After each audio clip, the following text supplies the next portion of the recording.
G'day. Right. Yeah, there's no Models for Heroes stream at the moment. Steph's away, so I thought I'd turn the camera on and all that stuff like that. So welcome. If you haven't been here before, you're very welcome. I'm going to just reach across and grab a kit that I didn't grab before I hit the go live button. Oh, where is it?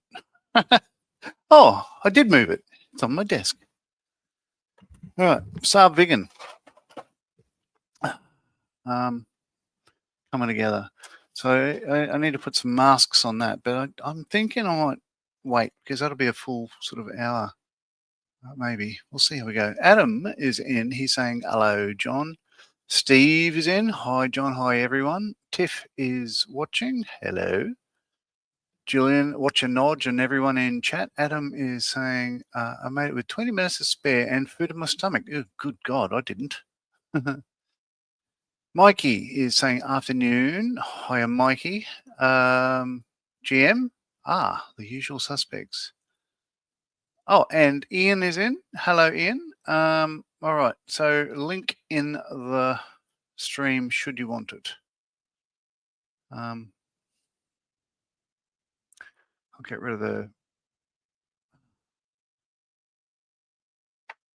I was going to get rid of the HTTPS and all that gack, but maybe I'll just put this bit. Copy that.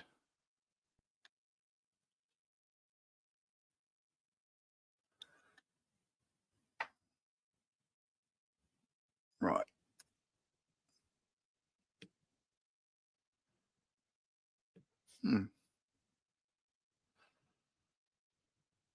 Oh, it is working. Okay, so no, I didn't scroll down. Tech problems. Oh, Jim is in. Hello, Jim.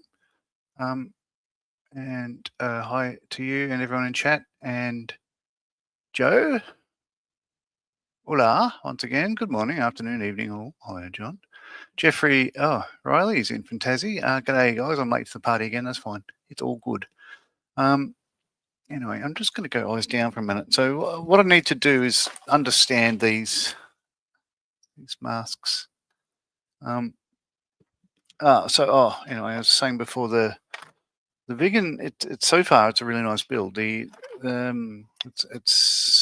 not much in the way of seams and all that sort of stuff like that. It's got the full intakes. Yada yada yada. It ticks every box. So far so good. These are what I say. Take your time. Place masks. Well, these are the special hobby ones. Place masks carefully and accurately. Oh, very good on you. It is advisable to spray one basic shade first, then apply masks and remove only the segments of the shade you're going to spray. For the short fuselage AJ37 or SF37 versions, masks 4 and 8 should have their front shortened by 2 mil. The color-coded mask of mask field number 11 should be placed last and with an overlap. Okay, so that's the one in the center there. Oh, hello. Adam's in. Hello. Hello, How are hello, you? hello. I'm alright. Tired, but I'm okay. Excellent. I'll just have a look at these. Oh, cripes. Oh, I'm tearing the bag. Not that that matters. Oh, we're All both right, doing it. so there are 3 sheets. And looking at these, I can't I can't see which is which. Yeah, they're all. Oh my god, really? Yeah, it's hard to see any panel lines at all there. Oh cripes, which one's which? Oh. Yeah, I can't see anything though.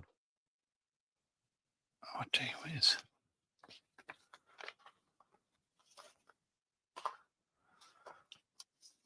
Oh. What the?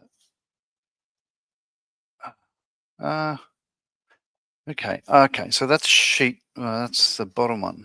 Yeah, and it's that way. I can only just tell. In fact, I'm just going to do a scribble on this one. where there's no sheet. So M4 8022.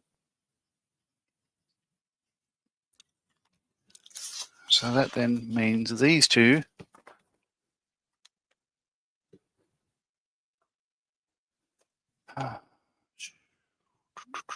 wow.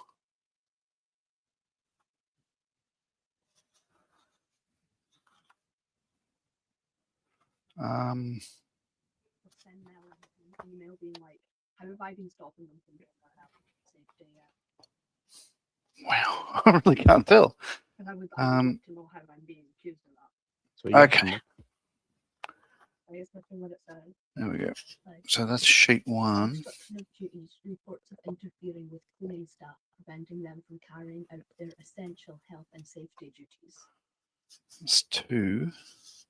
I'm the one that's been trying to get them to carry out their health and safety duties. How have I been stopping? 3, which is 1, 2, 3. Bloody hell. Oh, Patrick is saying good day to the panel and chat. Hello, Patrick. Hello. I've just realised I can't do this now. I have not primed that yet, so I'll do something else. Gee whiz, I didn't think it through. Oh, what I did today, I sat down on a computer, which is uncharacteristic of me, and wrote the blog and the build log and all that sort of stuff for the Canadair 415 to send to, well, I have sent it to Hobbyco to see if they, as a submission to upload on their server. I forgot that's what that was for. Alien Ian is saying, oh, I'm late. Hello, I was watching a video about the cheap hobbies that are now for rich people. Building scale models was mentioned. Yeah, you're not wrong. And things like, driving cars and stuff, going on holidays. Yeah. Unless you want to go to Mar-a-Lago. Oh, yeah. Moving on. Yeah, all right, I'll leave that aside. I'm going to do something else then. I'll lean across, grab another kit. There we go. I'm going to do bits and bobs of this. This is a Z126 Trainer from Edward. That one. Oh, sorry about the glare. There's one of the schemes has a wooden floor, so I've already painted the wooden floor for that one scheme because it's the one I want to do. So the one that I've picked, let's see. Here we go. This is grey with stainless heel pads, but it's saying wood, and then down here it's saying wood brown is marking E only, and that's the one I have to be going for, is marking E, that one there. So, yep, the wood is prepared. So just all these other bits and bobs, I'll slice them off the rack, just paint a bit of grey, and I'll be able to get this happening. Oh, you do really enjoy preparing your wood. Seems to be a common theme with you, Nudge. Oh, yeah. Yeah. GM, notice for everyone, HobbyLink Japan sale ends at midnight in 3 hours' time, up to 80% off listed in-stock items. I did see a message earlier, Jim. I was looking at the Mirages. It's I think it was a DE. Yeah, I'm not even sure what the difference is between an O. These are just, I think, a dual seat. No, it's all pretty much the same engine, same stretch and stuff. I'm not even sure. Seems we have the dueling Aussies this Wednesday. Skull Model Twins up against a man from Tasmania, our very own Scott Hazard. Yes, you're right. Scott is live at the moment with his stream, Skippy. I'm not in competition with him. It just happened to be on. So there's that. I could have jumped on his stream really, but I thought I'd do this. Damn it, Gary, I was going to have a look the other day and got distracted again. Hi, GM. And everyone is saying hi to everyone. That's cool. Yeah, so, as I said before, if anybody feels like jumping into the stream at 9:03 p.m. in the comments, there was the link is there, should you want to join. Now, this color, it's PL120. I did look it up. Yeah, what it is? This is the same color that the stencils of an F-35 are. The insignia and any sort of thing like that. Where are we? Yeah, it's a FS 36375. So I reckon I didn't buy it because I figured, well, I've got just light greys here. I'll just use another light grey. What I did buy, I've decided on the colours for the vegan. I'll grab them just to show you and see if people will agree or disagree. They're all SMS paints again. Just take a moment to select some of them. 1, 2, 3. Oh yeah. All television in this house. What's that last one? TV is not. There we go. Oh. All right. So what I'll do. I do it at home. If you see something that bothers you, you clean it or live with it. Diet. I think it's too restrictive. I just want you to be able to experience and make all that good stuff. Bring up a picture of a vegan. Of a vegan.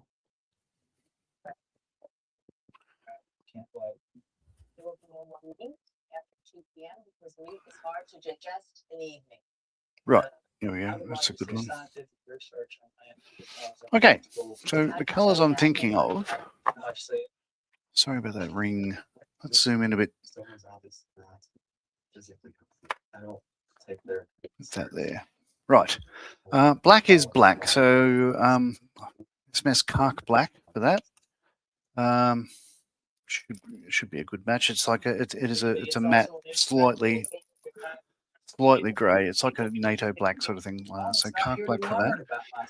The dark green, I believe, I'll go for forest green, which is the colour, basically the green on Spitfires, World War II, and all other British aircraft.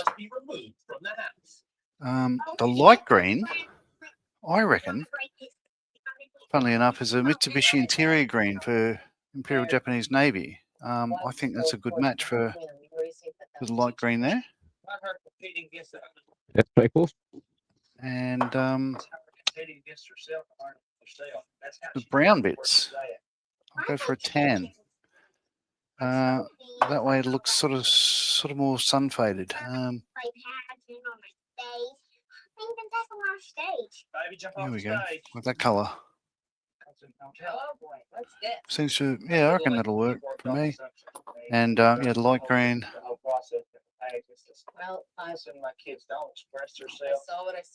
Oh, this is very faded. This one. Oh yeah, dark green on the nose. Yeah, and of course black. To add insult to injury, Ramona's ruled that the TVs have to go too. So I reckon, yeah, I reckon that's my choice. Anna, the TVs are home. Looks like it's me.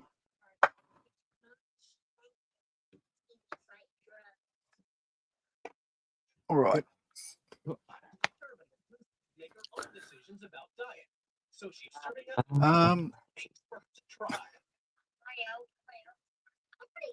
Oh, okay. So GM is telling me that the Mirage 3D didn't have weapons. It carried radar equipment, training equipment instead. He's talking in the background. That's Adam watching something or other, Oh, yeah. which is now muted, so that's all right. Yeah, so it doesn't have the gun pack. It's a 2-seat variant, so that'll be pretty much like the like Daphne, I guess. Right. Alien is saying probably for the best. I don't look at HobbyLink Japan postage would ruin the fun. Yeah, it could well. I bought a kit last week, and I'm just thinking, oh, that'll do me for now. I bought the Meng. What was it? The Sherman. All right, now just get. I can move the vegan. I need to prime it before I paint it. I just didn't think it through, but I'll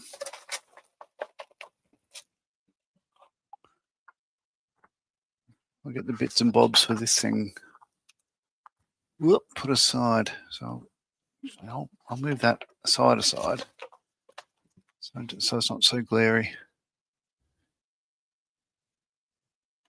Jim is saying hi to Tiff and Ian and Jim and others he's missed out. Now, what do I need? Oh, I need to make up some, I guess, a flap actuator levers, which is interesting because there's only one marking that uses these ones instead, but then you make up your own of like 0.5 mil by 5 mil rod. Stick them there, but for this one version J, which is the later orange one, you put in the bent levers, but then you put the other ones on the other side of it. So I'm not doing that version anyway. Different sticks for different schemes. I'll do the appropriate one. It'll be a linen cover at the back there, so that'll be a bit of buff. And then, yeah, just these interior walls. There's a bit at the back of the cockpit. So, yeah, it won't take long to separate these, get them aside. The photo etch. Interestingly, this has, there's one of these schemes has a red instrument panel, which is pretty funky. Obviously, being a dual boxing, it's the same bit of PE twice, but that's pretty cool. That, although it's a colourful red instrument panel, the aircraft itself is probably one of the least colourful ones in the choices. It is that one, silver all over, which I still think I might do eventually because that red instrument panel looks pretty funky. But mind you, once you've complete it, you're not going to be looking inside that much.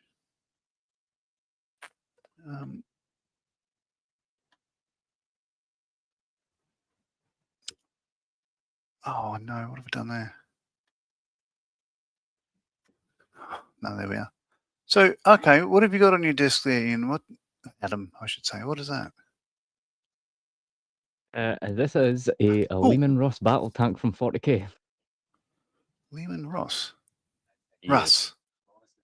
Yes. So I will be doing it with the big giant cannon on the front. Cool. And then by the end of it, I'm going to paint it as a World War I German tank. Huh. And mix it up like that. So I've got some decals and that spare from a few older kits that I can get bash into it. So yeah, I think right. it'll be a bit interesting. Sure will. Good luck with that. Thank you. So I'll put the decals aside for now. So I need. I'll tell you what, I could. No, I can't. I was going to say I could glue all these bits onto the cockpit floor and then spray it all grey. I can't because I've got a wooden floor. All right. So I need E14.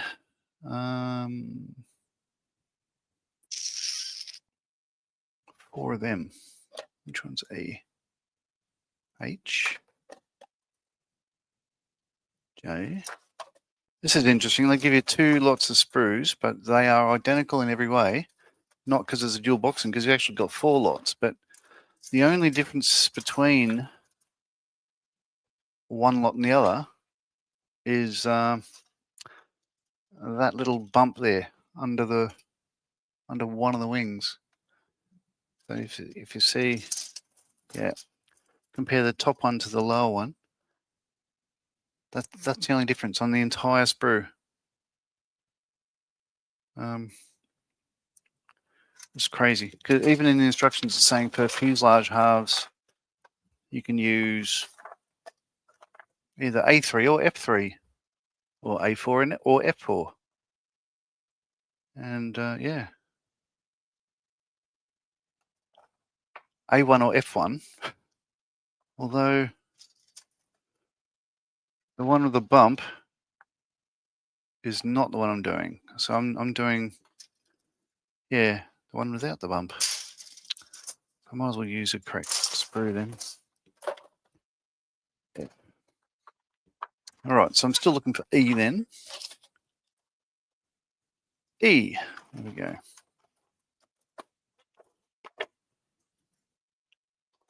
E14.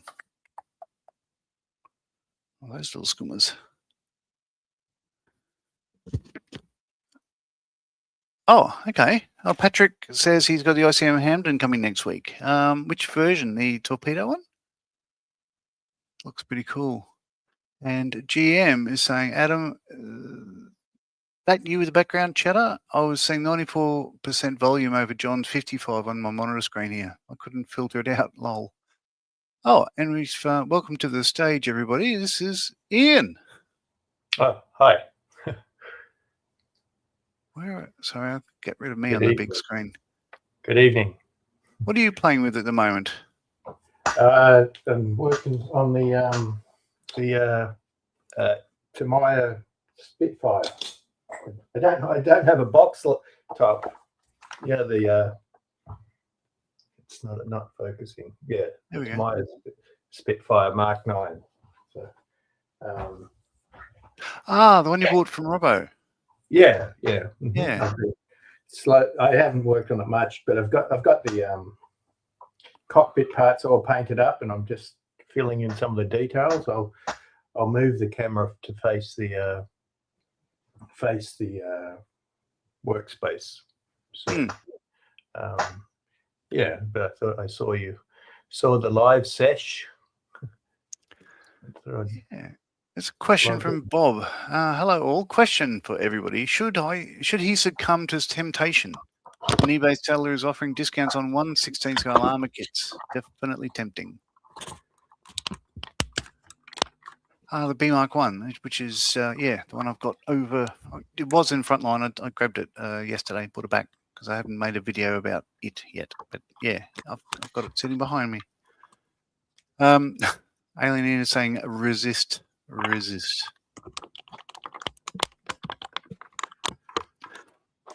this? Rudder pedals. Oh, yeah.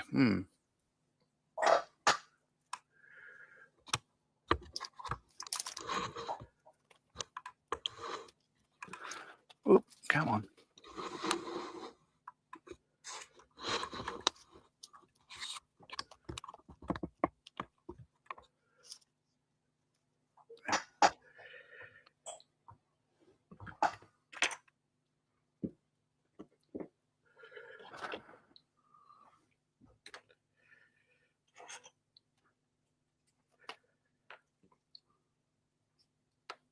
$34.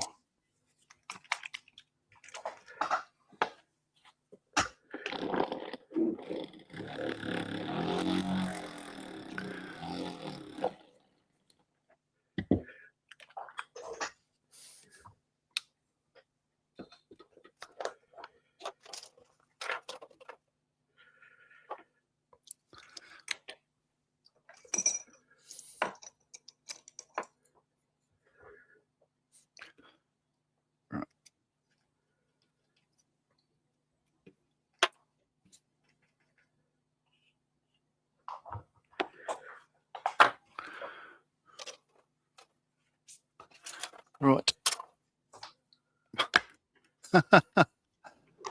Jim is saying, Bobby, buying 1/16 scale armor? You're not well, are you? And Bob replies, but I thought resistance was futile. If I don't get them, somebody else will. Well, that's, yeah, that is the thing. It depends. Do you have room for them? Yes, they're very big. I would build the Renault FT17. I think that would be nice in that scale. Yes, I do have that one in the stash. And Oh, you do? Yeah. Attack on one, yeah? Yeah. I think it's a good size. I also have the Andes Sherman, and it's big. And I can't imagine how big something like a King Tiger or a Abrams would be. No, you're right. That'd be massive. Oops, sorry. I'll click on that comment a second time.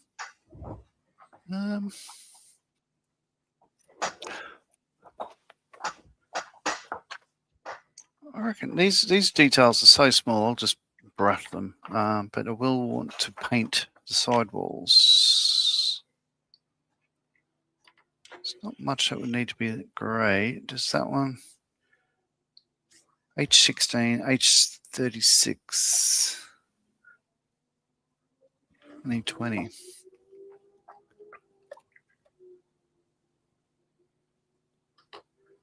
Okay, I'll cut them off now.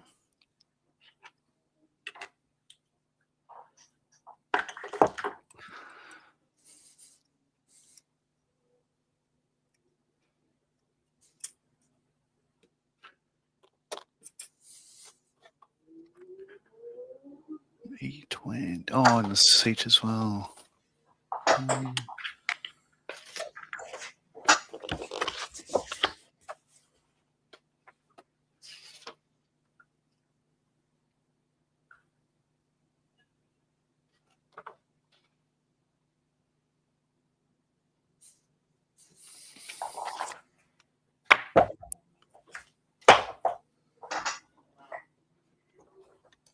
And Ian's asking how big are the discounts on the 116? Oh. And Bobby, there's a line there from the 1970s group Sweet. I won't repeat the lyrics, lol. Can't say no to the reference.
GM is saying, Mr. Ian M., you're an exact double to a friend of mine in Richmond, New South Wales. I take it you don't have a brother or twin then?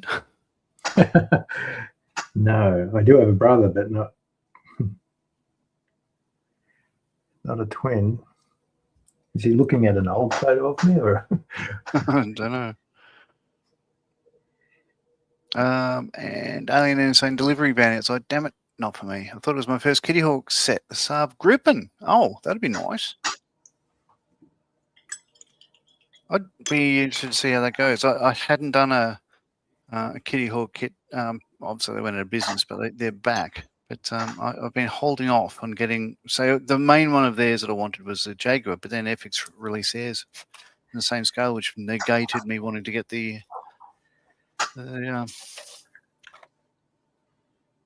Kitty Hawk one. I have their Texan or Harvard or the 32nd scale kit. Oh, okay. Not done it yet, obviously. No, not yet. It's seems like it'll be a project, a big project.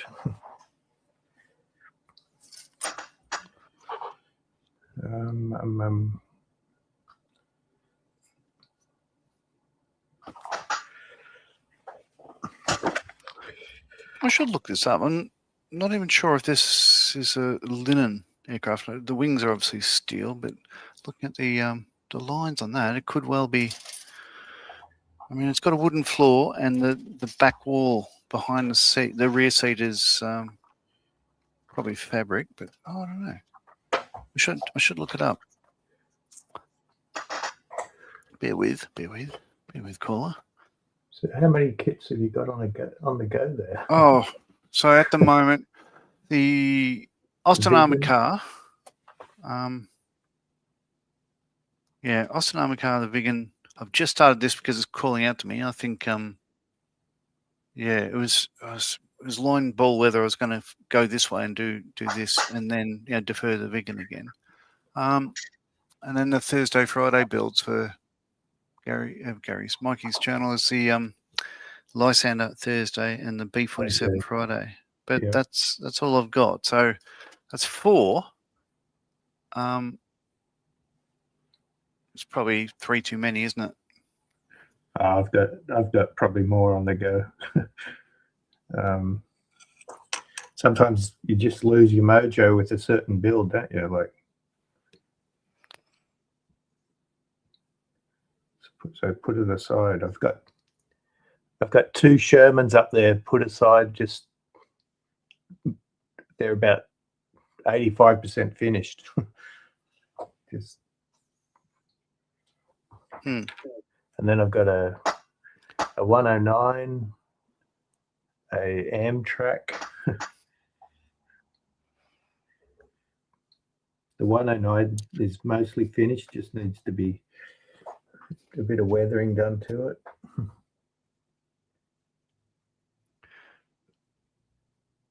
Right, let's have a look. Z126.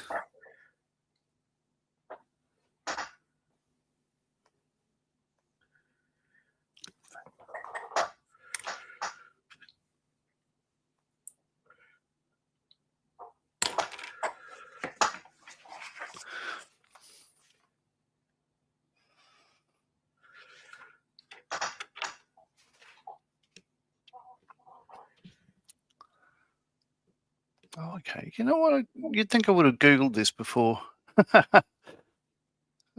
So this is the one I mentioned that has the red instrument panel. In fact, you can see the red instrument panel there.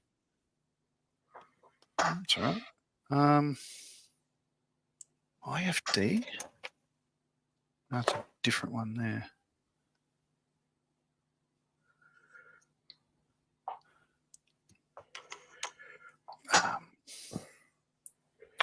So what's interesting about the scheme I've chosen, it was sponsored, it's rebuild. Oh, look, I'll read it out. IFD, which is that same plane I was just looking at. Just looks very different. I've lost it now.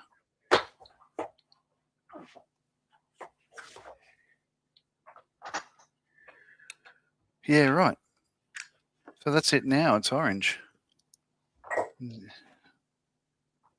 Okay, so what it says is, his first plane in 1954 headed to AK Leberick, wherever that is, used for pilot training and glider towing. Subsequently, also used in Ustinad Labum and Most, where it was boarded by AK Ustiad Olitzi. Ustinad Olitzi. However, the aircraft had not been transported by land because it was the end of its lifetime period. It was overhauled by the LATN, or the Tenchen aircraft repairs, and the original military green colour was replaced by more colourful marking. At the time, a large logo of the then textile factory Perla, which sponsored the overhaul, appeared on the sides of the fuselage under the canopy. Overhauled OKIFD was test flown in September 1970, but after a guy, Vlastimil Masek, emigrated to Poland in his glider in 1973, the Aero Club had to hand over its trainer. Then travelled to several aero clubs, changing its name several times. Finally ended up in the Holstov Aero Club in 1982. There's one uncertainty with this marking, as contemporary witnesses can't decide whether the stripe on the fuselage and the wing was blue or black. We provide a decal for the blue version. Black stripe can be airbrushed instead. But yeah, I'll do that one just because it's going to be red and white and looks pretty.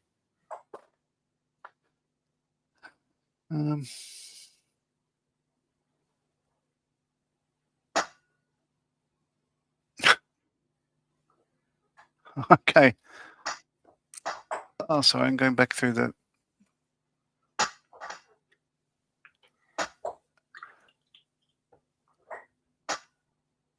All right, here we go. Tiff is saying, Bob, you need restraining for making purchases. GM says, Alien Ian, lots of sub Gripens in both scales on sale at Japan at the moment. Bob is saying the Sonderkraft Fahrzeug to Kettenkraft, 46 pounds. I'll add to the cart, the SD Cove said 32 Goliath.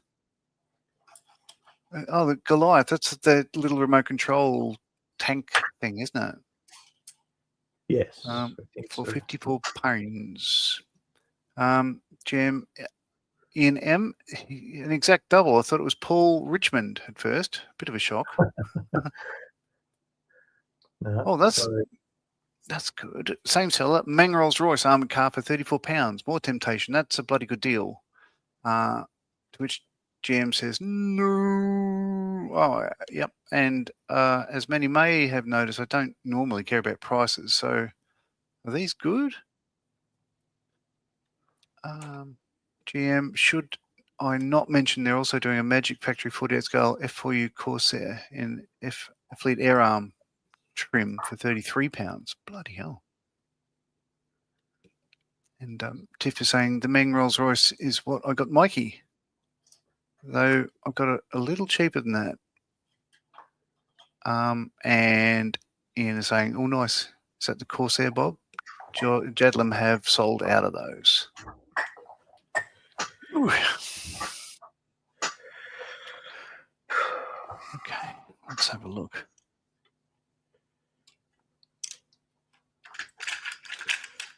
Oops.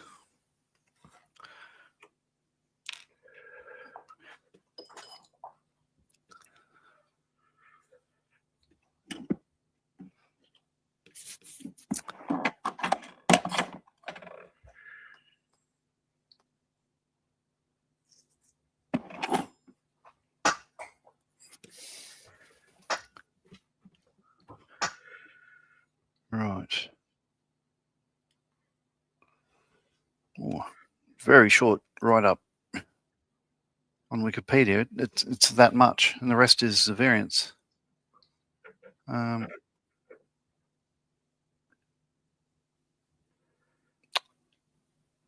wing monoplane mixed construction, wooden wings, welded metal fuse, tube fuselage. So it does look like it's fabric.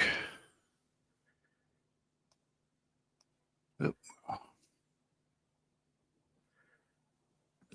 Open or not.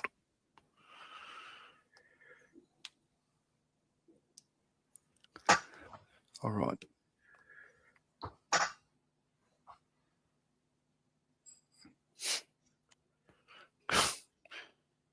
So who's who of operators? Austria, Cuba, Czechoslovakia, Egypt, East Germany, Iraq, Mozambique, and Kingdom of Yemen.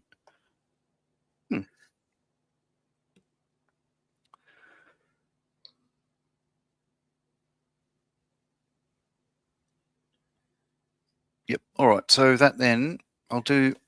So these side parts, the side walls of the fuselage, obviously it wants them grey, so I'll do them grey. But the remaining, no way, perfect. The remaining bit of the fuselage I'll do in buff, I think, as in fabric. Even though, yeah, I'll do that. I'll do that.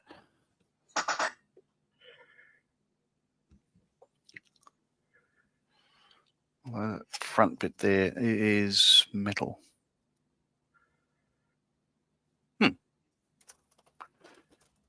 There is a plan.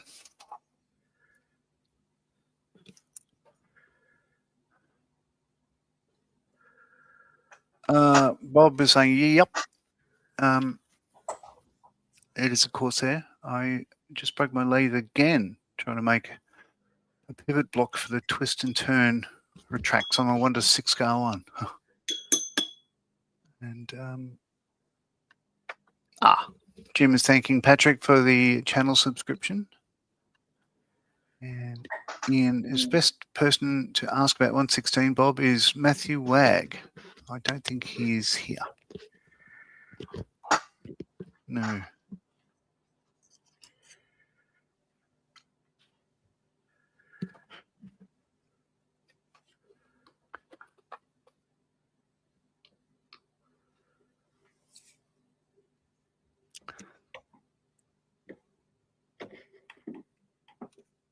Right.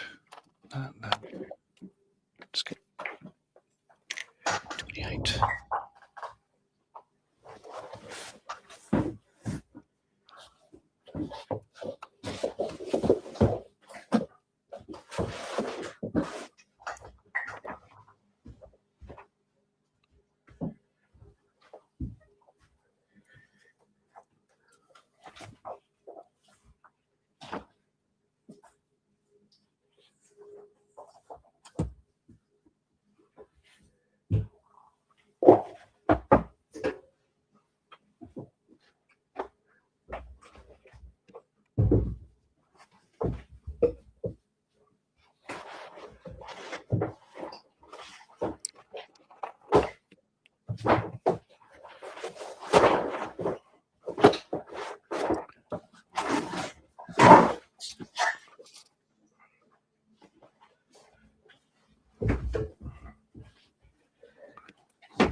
What else?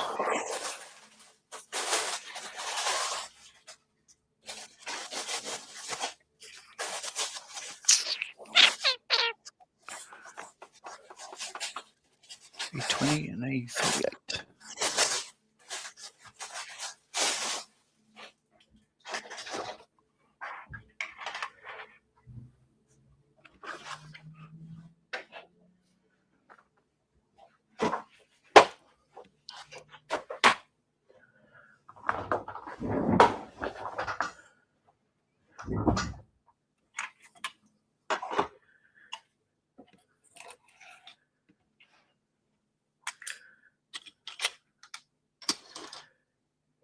So to give you an idea of the size difference of a 1/16 scale Sherman hole.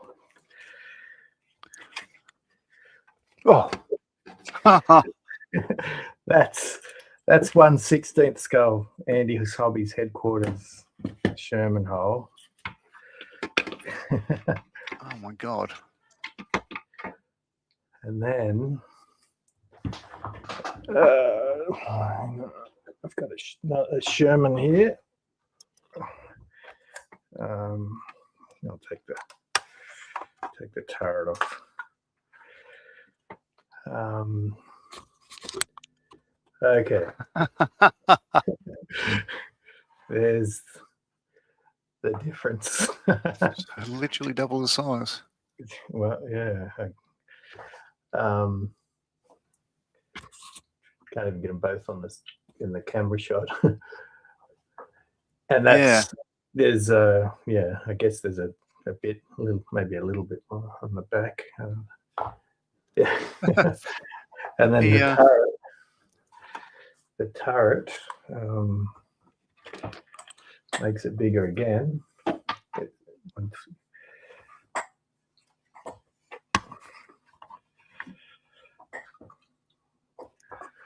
There's the turret. So that it is freaking big, and I didn't realize. Even though I had the Panzer I and the Renault, I didn't realize how big the Sherman would be once built. And like I said, I can't imagine how big a King Tiger would be. I saw someone at the club had one, but they didn't have it at the club. But Right. Someone, the guy, I've forgotten his name at the club. He brought in Andy's Hobbies Tiger One.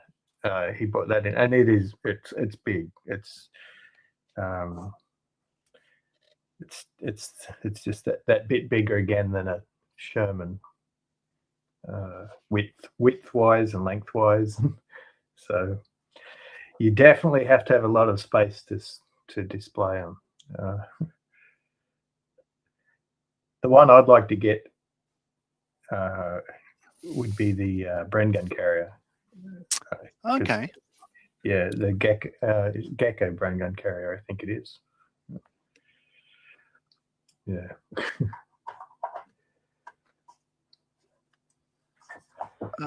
Yeah, Ian is asking Jim, is Jim planning to go on his own YouTube live shows or videos? Not yet. Jim is saying he's need to invest in some audio and video equipment first. Oh, and speaking of Jim, hello, welcome. Hello. Thank you for having me in. Hello, Ian. Hello, Adam. Hello. My, that's a big one, Ian. Yeah. Yes. Approximately double the size. Yeah. Holy moly. Yeah. Yeah. So the width, yeah, you can see the. So it's going to be a decent height on it, like high. Is that a Firefly or is that a standard? No, it's the Easy 8 Sherman. Easy 8, 76 millimeter. All right. Yeah. I don't think anyone does a Firefly. Yeah, I'm assuming that would be the next logical choice. I would hope so anyway. In fact, I'd like to see him do the early version with the cast hull Firefly. Trumpeter, is it Trumpeter? I think they do the cast hull one.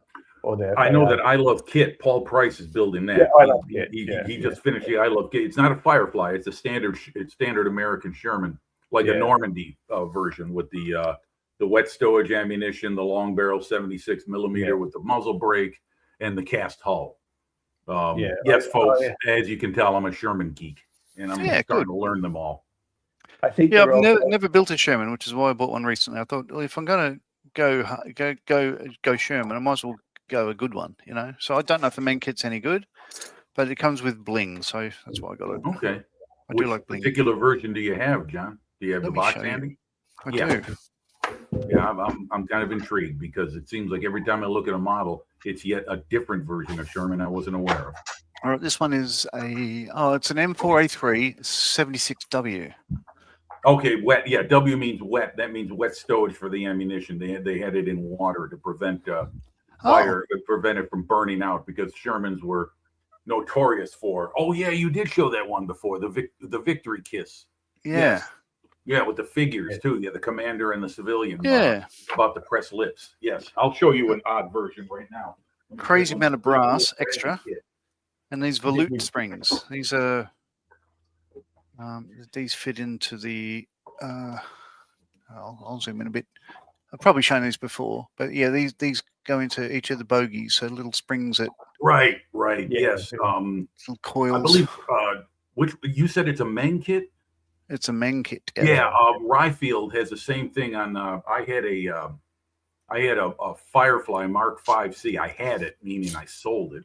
I Right. kind of wish I hadn't. We're kind of regretting that now because it's a really nice kit.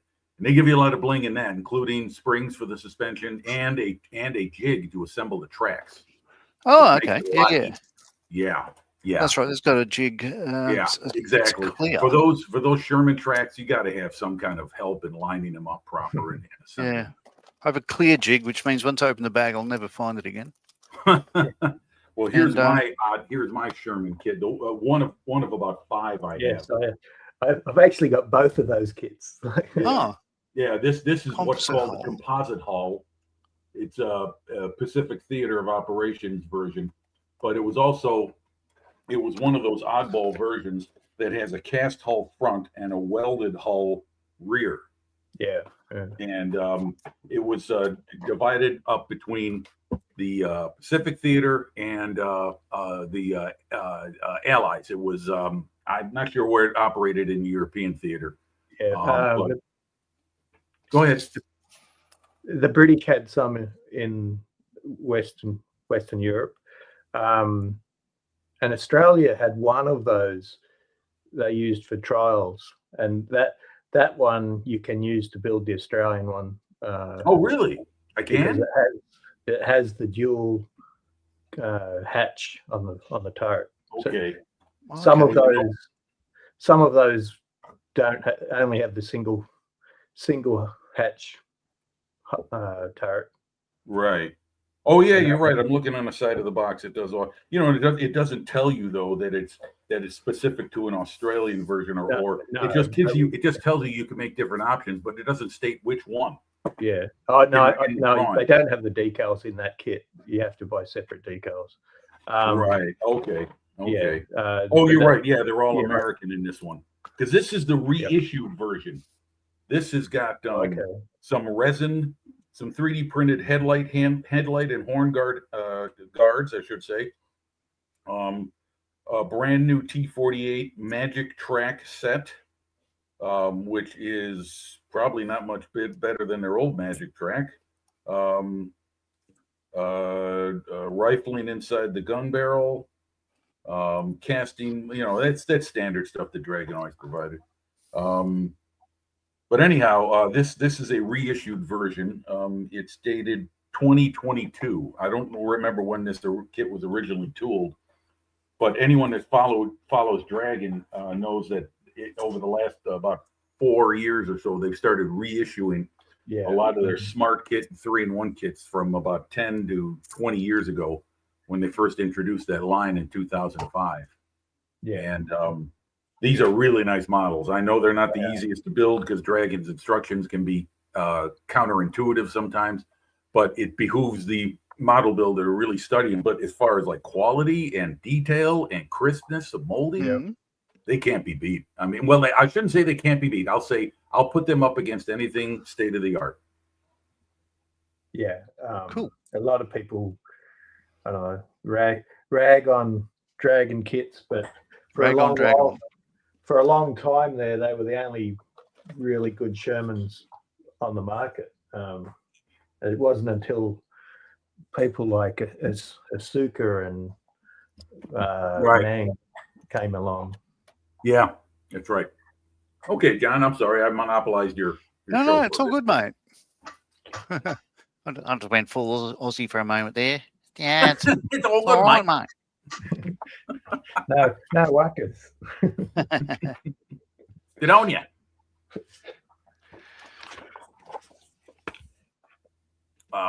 But anyway, I jumped on here for a little while.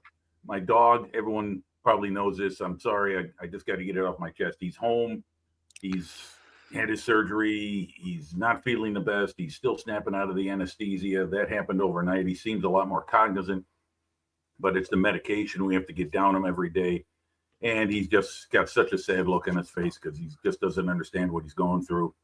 And all three of us, my best mates who live upstairs, he's a collective mascot of the house. And so we're all taking care of him. But Right. He's got a little bit of a road to hoe as far as recovery goes, and of course, you can't explain it to a dog. You wish you could, but you can't. And we've got some things to mind for, and I'm going to be playing nursemaid during the day because the other two guys, they work during the day. I'm going to be home. They're going to take over at night. So I don't know. I mean, I might get some model work done. I might not. You know, I gotta be able to answer the call whenever need be. Of course, he's not going to ring a bell or anything like that, but I just got to check in on him regularly. Yeah, sure. So I'm sorry, guys. I'm John. I'm coming on and I'm monopolizing your broadcast. I'm blowing it all. I wouldn't have it any other way. Talking on and on and on. No, because I'm eyes down. Like, I'm not talking as much as some people would expect on streams or whatever. But no, you can fill us in with everything that's going on. It's fine. Yeah.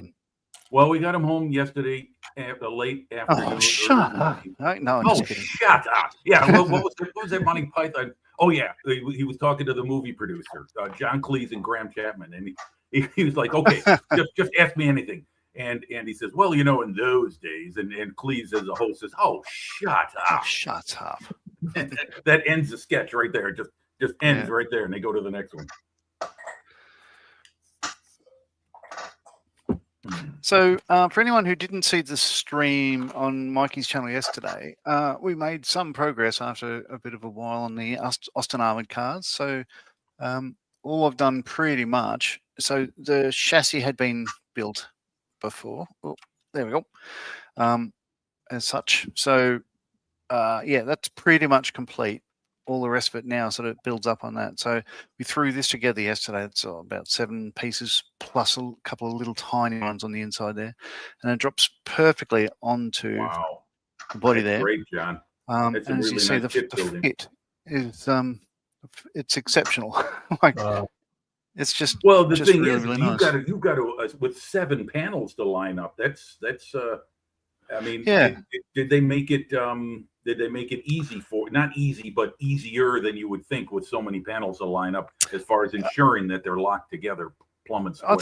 I think the fit of all the parts on all the mini art kits so far, like nothing's a struggle. Actually, there's one thing that only one part of the hundreds that didn't line up on the omnibus, but we adapted and overcame with that. And for this one, no, it just simply went on. But as I was going, I glue a part on. Like the door, for instance, is separate from that from the turret forward.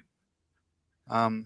But you know, I'd sort of put it on and then drop it onto the chassis to get it to line up. And yeah, as I say, it just everything is just chef's kiss. So really enjoying that. Did you put all those rivets on that they called for in the directions? We have to remove them from the carrier, from the frame. I did. So all these ones, let's see if I can zoom in there. Here we go. Yeah, I see it. Yeah, there you go. Yeah, the ones that are on the flat part were already there. Yes. The ones that are on the turret, on the rounded part, are the extra ones that are put on. Right, I see. Plus, it's got 5 down here. I've only got 3 of them because a couple of them pinged off, and I thought if I put, say, 3 on each side, I'd have enough to do the top of the turrets later on because there's another, I think, 32 rivets that go on the top area.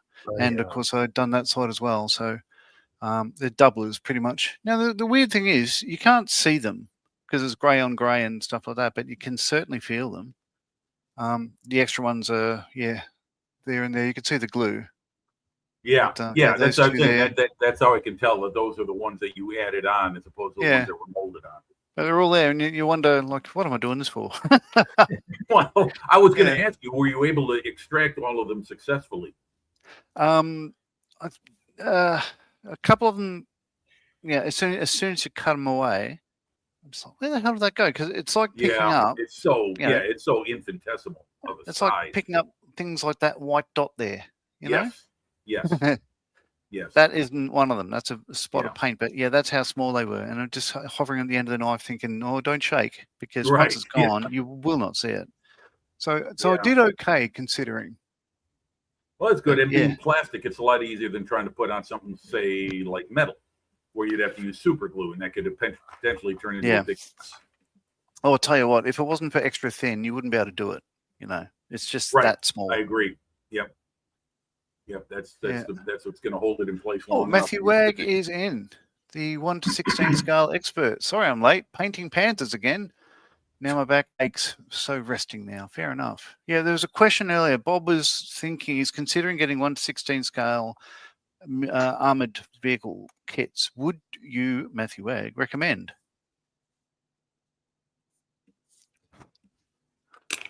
Yeah, there's actually more brands out there than I realized. It's Trumpeter, I Love Kit. To me, I used to make 16 scale. I think they discontinued their motorized line except for a couple of popular vehicles, but they used to have a pretty wide range of motorized 16 scale models. It might be that people just aren't buying them anymore. It is a pretty expensive investment. So what I need to do here, these are the seats, 48 scale. I need to open up the recesses for the belts, the PE belts to go through, which is a bit of a bugger. Matthew saying Trumpeter, Andy's hobbies, Tamiya, do static kits. Okay. Jim will be over your way end of June. I'll be in New York, but not have a day or two to travel. Maybe drop into Chicago for a coffee. You up for a visit? Sure. Well, then, you're going to be at O'Hare. We could meet up there in the concourse somewhere. Have plenty of places to buy coffee there, so that's not a problem. Sure. Let's. I'll send you an email. We'll keep in touch, Gary. Definitely. That would be wonderful. What would be the end of June? Yeah, that'll. Yeah, by that time the Poochie will be up to full strength, and I won't have to, stress out and spend all my days at home watching over him. So yeah, definitely. That in fact, that'd be a wonderful diversion. Awesome. Oh, there we go. Oh, and Matthew said Panzerwerks make some as well. That's another 16 scale brand, Matthew. Okay, didn't know that. I'd never heard of them, but I'll tell you what. Seemingly every week in Gary's Monday Matters, you hear of yet another kit maker that is like either new on the block or I've never heard of before, and many others have. Yeah. Yeah, you're right. I agree. There's a lot of brands that, like, even his pronunciation of them sort of puts me off. What is that? What? Well, I'm sorry, but I'm always going to say Hasegawa, and it's not because I'm being stubborn. It's just I kind of grew up with it. You know what I mean? It's Paul I'll see Wiltshire what sounds probably correct as far as the proper Japanese pronunciation. I'm not going to argue about that, but by reflex, it's Hasegawa. Yeah, like I could put on a pronunciation of Japanese, but I'm famously not Japanese. So yeah, the fact is, yeah, you know what it's like. Do people say Tamiya, Tamaya? Do they say decals, decals, Dirkels, transfers, stickers? Yeah. I like to say I like to choose the whole range of words just to have fun with people. See, if I'm talking with some fellow Americans, I'll say decals, I'll say stickers, I'll say transfers, just to see if I could get tweak a little reaction out of it. Yeah.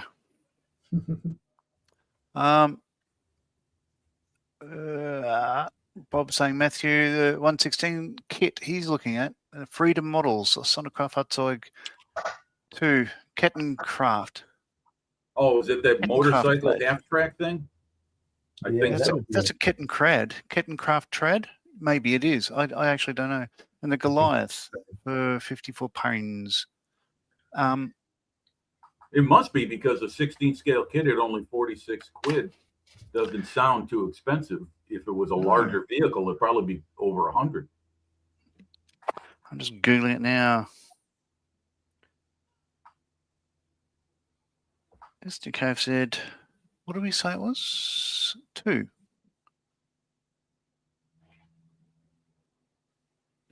Yeah, it must be, Kettenkraft trad. So, yes, it is. It is a Kettenkrad. Yeah, there you go. Yeah. Yeah. Yep. Yeah, they use those things to tow aircraft around airfields and multi-purpose vehicle. They see me freezing. They hating.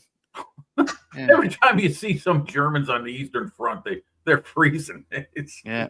Jeez. No wonder they used to hold it over each other's heads. Hey, you mess up again, you're going to the Eastern Front, buddy. God. Mad. Yeah. Glad I wasn't there. Yes. Yeah.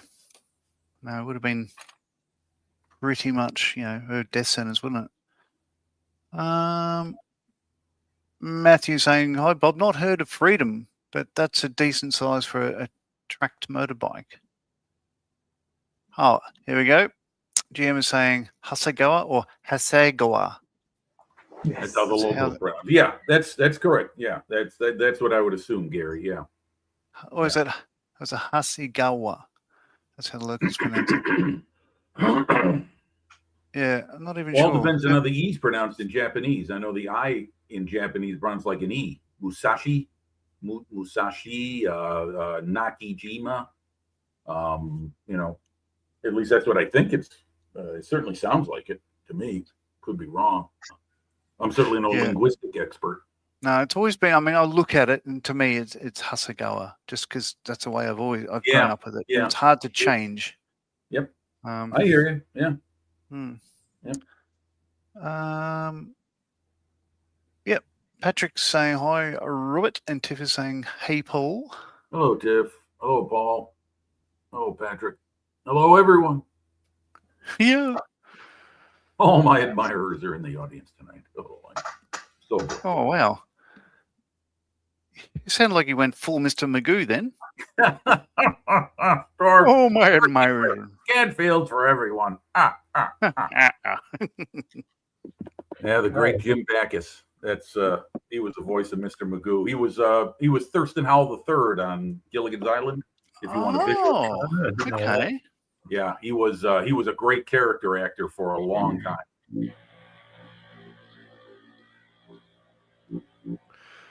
Very good.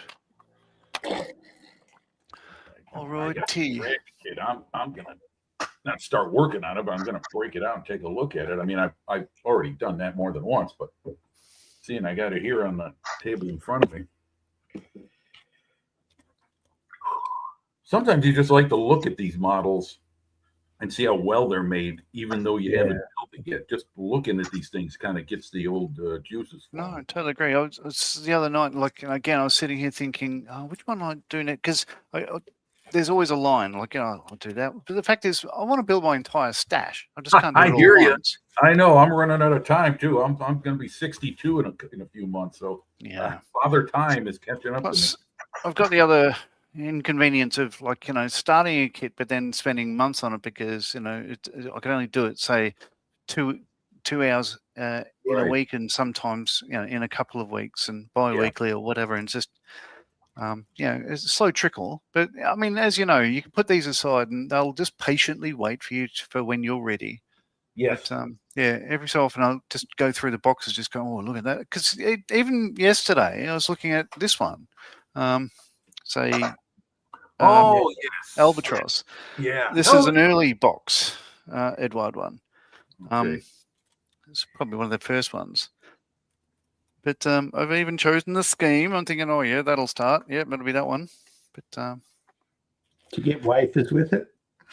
Yeah. Of course, so I've done with a bloody seabird. I'd done that scheme in 72nd, and it just about killed me because they are quite small. How the hell can you put together a 72nd scale biplane kit? It just seems so small. My eyes are hurting just thinking about it. Yeah, I put it together twice because it broke when I moved into this house. Bugger. Yeah, well, that happens with biplanes. Yeah, it does. I shouldn't say biplanes. My experience is just move a model, period. Inevitably, something's going to get damaged, no matter how careful you are. Friend of mine takes a lot of aircraft models to model contests, and he's developed a system. Oh, hello, Sarah Jane. Look who's in. Sarah Jane, welcome.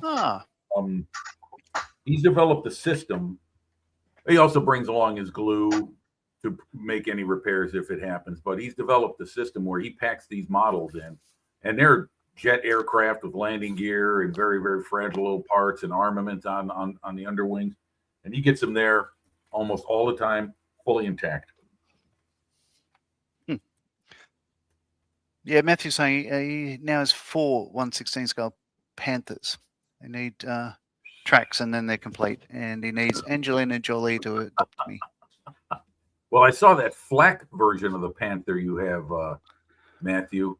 You posted a photo of it the other day. You were painting it on your back deck along with another Panther, I think, or a tiger. And I don't know if that ever went into production, but it's a really cool looking model. O'Hare International. Oh dear, not my favorite place to land. I hear you. Correct. I could imagine. Coffin It's cakes are probably pretty a very good. busy place. So yeah, that's one of the other things I was looking at yesterday was the F3 Wildcat. It's got the Edward O'Hare scheme. Oh yeah. You get the Butch O'Hare option. Oh, Butch O'Hare. So Well, that first is the name- one I'll be making. Yeah. You know what? His father. No, I don't know his father. A lawyer for Al Capone. Was he? Yes. Yes. Huh. That's why O'Hare Airport is named after him. He's a local product. He grew up here in the Chicagoland area. So there's I think it's a Hellcat or a Wildcat in one of the concourses at O'Hare. Yes. Yes. That's what I've heard. I've not seen it, but I've heard that it's there. Yeah. Yeah. It's done up like his scheme and getting there. That one. Yeah. Okay. Yeah. Is it that's a the Wildcat? One that at O'Hare? Or? No, it's that's the one that was allegedly on the flight where he shot down the 5 bombers that were zeroing in on his carrier, Lexington. yeah.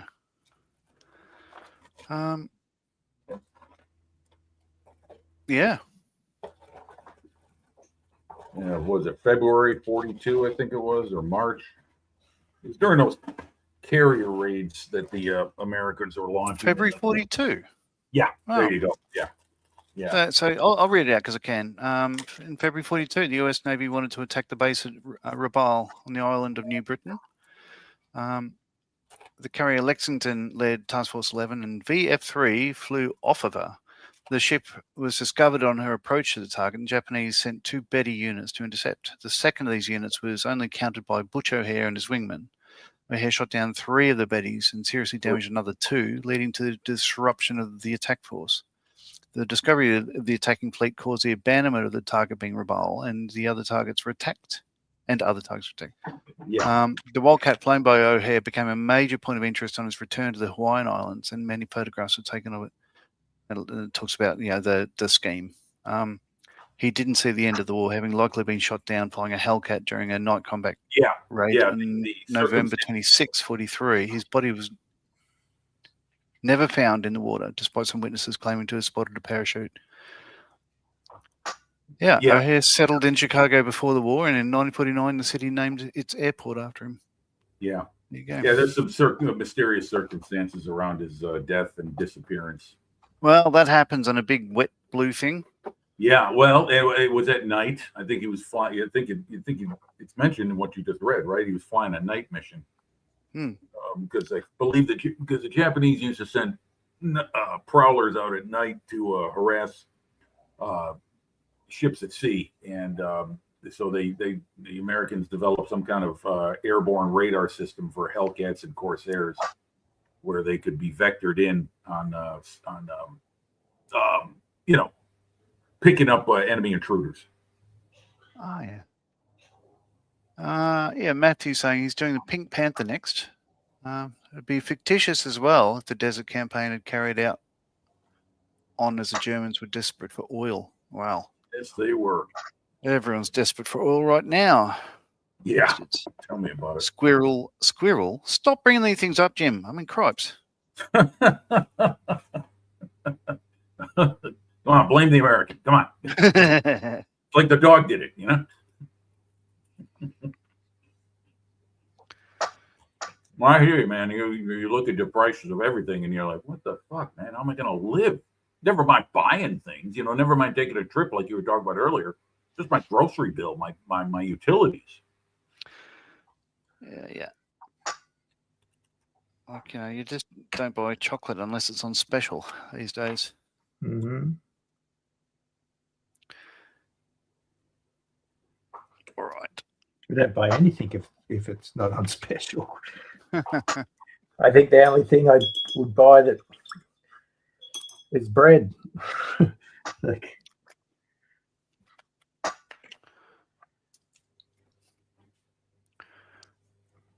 bread and hobby paints. Hobby paint suds, yeah. Well, that's the one thing I don't have a shortage of. As a matter of fact, I'm building an aircraft. I'll get it right now. I'm closing in on finishing. It's actually my 48 project. It's still ongoing.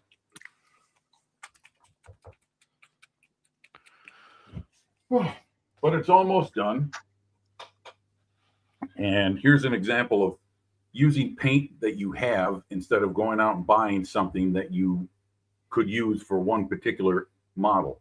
This is a very old kit. For those who don't know, it's the very old Otaki model brand, which is long gone now. Key 100, which was not known to the Allies until they occupied Japan after the war was over. They had thought this thing was in the air when they saw it in combat over Japan in the last year of the war. They thought it was either a Key 61, which is a Tony in Allied parlance, or a Key 84, which is was known as the Frank. Both were very good fighters, but this thing looks so similar to both that they didn't know what it was until they got to Japan. And when they tested it, it's a very good aircraft. But anyhow, I've the top color, these things were painted olive brown instead of the typical Japanese Army green that a lot of aircraft were painted, especially late in the war. And of course, the bottom is natural metal, aluminum, whatever you want to paint it, it's going to look good. But I used a color. It's actually a British World War II armor color called khaki green, and this has got a nice. This comes out very, very close to what I wanted. Because I could buy the actual olive brown paint if I wanted to. AK Real Colors makes a paint for it, and my point is that this is good enough. It's going in my model cabinet, the one behind me, you see, and that's it. I mean, if it's close, it's close. I'm not going to go out and buy another bottle of paint at how many dollars it costs just to use it maybe only one time for a specific purpose. That's fair. So, I'll just use what I got, and I love it. It looks great to me. It's in fact, this whole thing has turned out a whole lot better. The chipping's turned out really nice, really beat up, very nice. And I'm just about done with it. All I got to do is just put the landing gear on and put a clear coat on and pull off the masking on the clear parts. Fix a couple of decals that chipped, 50-year-old decals, approximately 50 years, and they worked almost flawlessly. So I got a break. Most Otaki decals do not age well. Mm. Back to you, John. Thank you very much, Jim. That was Jim, our Chicago correspondent. Okay. Yeah, Matthew was saying he was using Tamiya TS paints last night. The rattle can ones. Oh yeah. 3 cans gone in about half an hour's work. Oh, I hope you're outside. Yep. Beautiful you, work as always. Yeah, says Sarah Jane. Sarah, yes. GM says, Jim, air traffic control in Chicago are bullies. They don't like me or my cousin Greg. Jim, the brown is actually a primer paint the Japs used. Okay. Well, that would explain why it chipped away so easily, because I've seen photos of those Key 100s with big chunks of paint missing. And the Japanese, supposedly, I don't know if this is really true or not, old research had revealed this. It might have been disproved over the decades since, but apparently they didn't primer their aircraft on the exterior. They just painted right over the raw metal in the factories, and they sent them out. And the debilitating climate of the Southwest Pacific and the Central Pacific, with the salt air and the sun and the heat and everything, apparently led to what you saw in photographs of like half the aircraft missing its paint scheme. So I don't know, Gary, you're pretty aware. You're pretty much up on a lot of these things, so maybe you got some information or some references that tell you that no, they did prime them. It's just that the paint was just really susceptible to the climate they were in. Yeah. Yeah. I don't know too much about them. Obviously, I think what you're saying sounds absolutely correct because they look well beaten up, don't they? Thank you, Ian. Yeah. Well, the climate affected everyone. I mean, you look at American plains in the Solomons and Australian plains and in Milne Bay and elsewhere and on the New Guinea, North Shore as they advanced up the hump. The climate just ruined paint jobs. The sun and the humidity and the salt air. Yeah, I imagine it was rough on everything. I mean, every plane I've seen photographs of, it's looking pretty rough. It's such a hostile environment. It's just yeah. When I read about the fighting in New Guinea and on Guadalcanal and the other Solomon Islands, I mean, much has changed as far as habitat in a lot of those areas. But I mean, they couldn't even use tanks on Guadalcanal because there was no way to navigate through the jungle. It was this, it was almost impassable. And the same thing with New Guinea. Jim will send a video link over. Okay, thank you. Japanese aircraft, fantastic. That'll be great because I'll be doing the Zero at some point, very soon actually. Because hell, it's calling out to me. The big news. Speaking of New Guinea, the big news this week for Australians is Miniart is putting out an Australian Stuart. That's right. You're right. I did see that, Ian. Yes, they are. I'll be getting one. I'll be getting one of those, even though I do have a conversion kit for that. Do you? I had been Mike and I had been talking about what are we going to build in the future and stuff like that. Yeah. Honey or a Stuart. Yeah, it was definitely on my list. I don't know about Mikey, but no, I'd happily build one of those. Certainly the Australian one. I had a look at the instructions on. No, it wasn't the instructions. It was the Miniart Facebook page, and it had the schemes, and they're all the same, but they're all from New Guinea, PNG in 1943 or thereabouts. Mm-hmm. Well, I think you ought to do that with Mikey. Do a group build of an Australian specific subject. Yeah. Or not a group, but I mean like a build. There are a lot of options out there. Yeah. Yeah. Well, now answer me this, John, if you can. Okay, so there were the Australians. Yes, they should indict him. Oh, different topic. There you go again, Jim. What are you doing? Damn it, Jim. Damn it. I'm the trying not Australians the Australians had Beauforts and Bullfighters, right? And Spitfires. Now, these were constructed in Australia to Australian requirements. Is that true? Some of I don't them. believe so. Some of them? Okay. I thought they built Beauforts in Australia. They did. Yeah, they built them at Bankstown. Okay. Well, Hello, there Mikey. you go. He's saying he hasn't got a Honey or a Stuart, but I do have a grant, so we could do a Pacific Armour Series build or something. Yeah, possibly. I'd prefer to build a Honey or a Stuart, which is pretty much the same thing, to a grant. But let's have a look around. I'd love to get a full interior set. I haven't looked to see if Miniart doing that one for. Miniart does make a Grant tank kit with interior. I know that. I don't know if it's available anymore, but I know that they did at one time, and that's a few years back now. That's about 4 or 5 years. Not saying it's bad because it's older. I'm just saying that was kind of early in their line of as they started expanding. Yeah, well, our local store where Ian and I are, they've got a massive range of Miniart. It's a full aisle. Huh. Yeah. So you guys get plenty of Miniart, but you struggle to get Airfix. Airfix have improved in the last year and a bit. Yeah, so we're starting to get now. We can get recent releases, but there was like a year and a half. Oh, there we go. He's got one there. That's the Australian. Oh yeah, the M3. M3, and that's full interior. Is it? Okay. Yeah. Yes. But they are a challenge. I think I I haven't built one of the mini arts with a full interior yet, but I've heard, yeah, they're The late Oz scale modeler, Pete, he built one of those Lees. It wasn't that one specific, Ian, but it was an M3. He built it. It had full interior and everything, and he never got around to doing the tracks. It's got a variety of.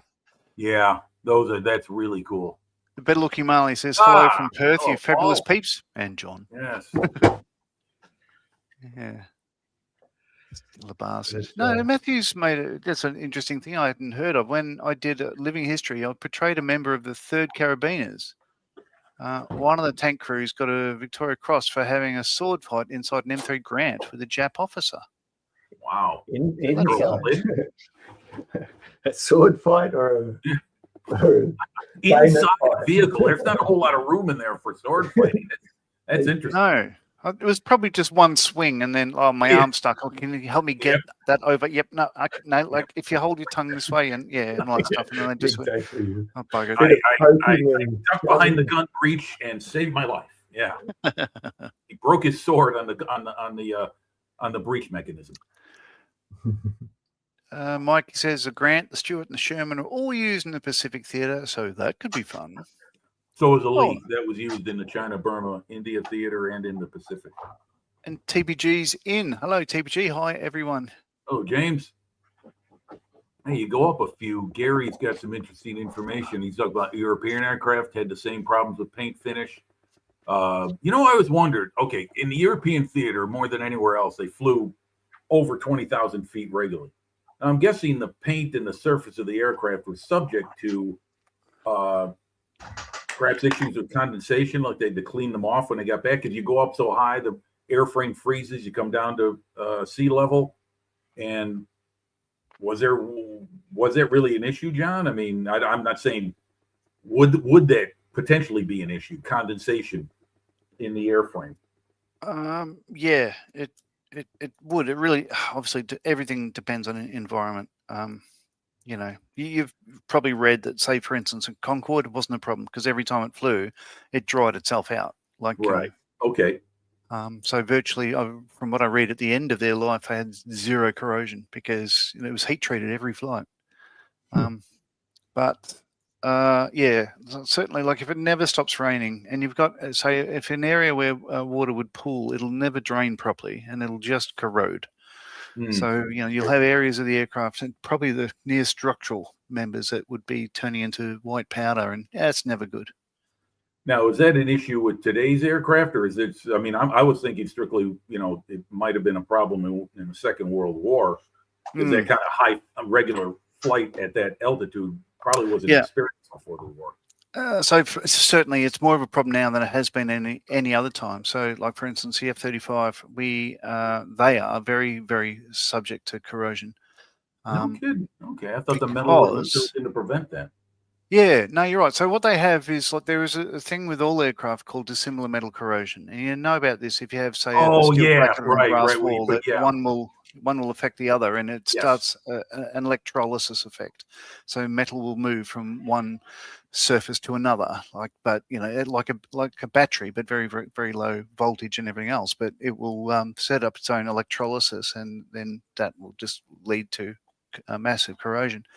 The F-35, it's not dissimilar metals, but it's dissimilar materials. So you've got carbon fiber, which doesn't allow electrolysis because it doesn't have any conduction. But then that's touching surfaces that even if it's just aluminium has a regular thing, then some of the other materials they use have a very, very high metal content.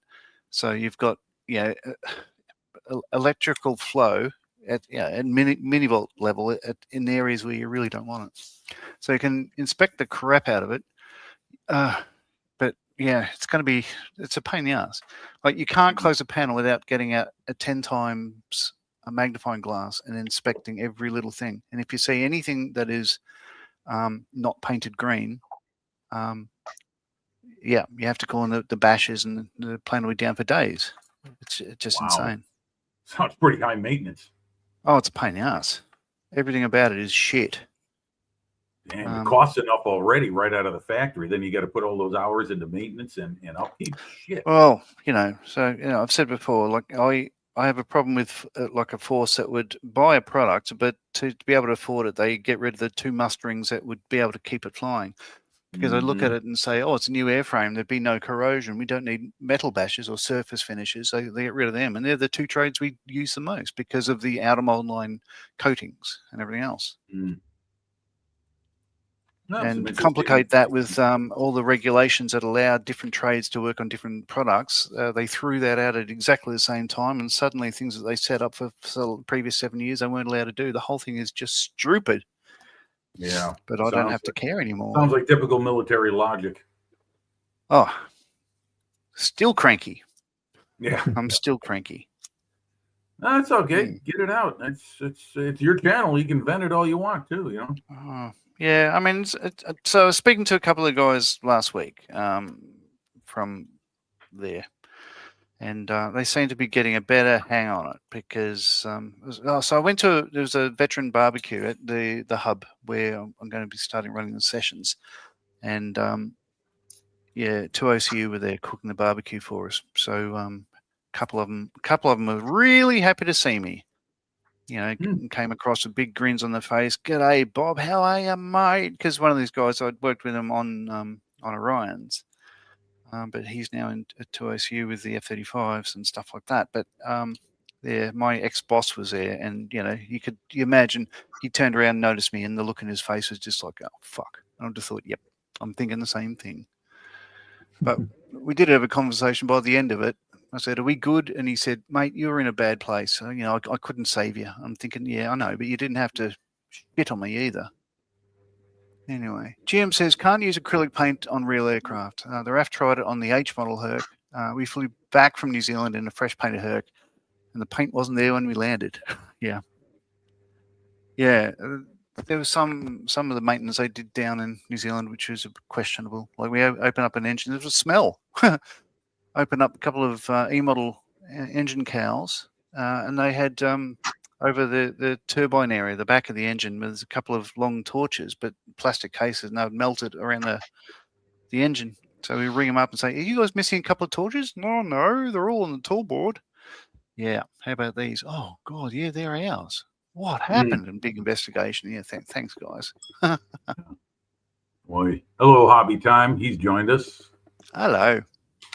And Alien is saying, laugh my ass off, GM. Where's the effing paint gone? Yeah. How are we doing? Half an hour. We've got 18 people watching, half an hour to go. I've got time. I'm going to jump across to the booth. I'll bring you guys with me, and I'll just spray these very small things, and I can continue. All right, I'm going to jump off here, John, because I got to get upstairs soon to help with the giving the pooch medication and changing the bandage on the incision. So wonderful 2-man job. So I'm gonna take care of that. Thanks for having me on. Great talking to you. Always great talking about aviation. Gary, thank you too. From Korea, or are you home in Australia? Where are you at now? I'm not sure. He's in Sydney at the moment. Yeah. Okay. All right. Well, anyway, thanks everyone. Adam, good seeing you. Ian, always a pleasure. Too, yeah, and everyone in chat, take care. I'll be in the audience. I'll just got to go and do some things right around for the doggy. So take care, everyone. Bye. See you, Jim. Yeah. So as I said, I'm going to unplug my power, head across to the booth. This won't take long of these small powers, but I just want to get a nice coat on them. So bear with.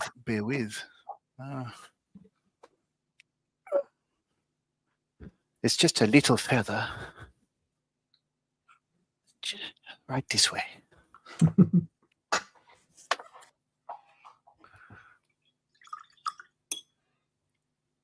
There we go. And this might be, I tell you what, I will mute my microphone for a sec because, like, oh no, you tell me, is this booth annoying? The sound, the scream? I don't know whether you can hear it or not. No, I can't hear it. Good. Barely hear it at all. Like, you're fine.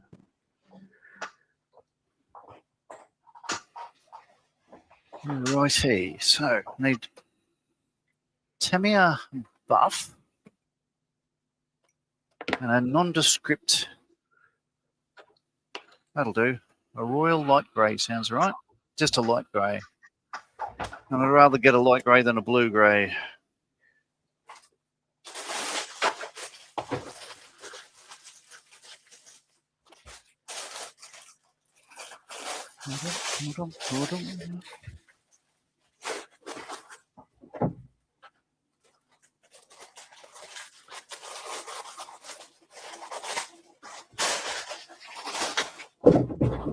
Yeah.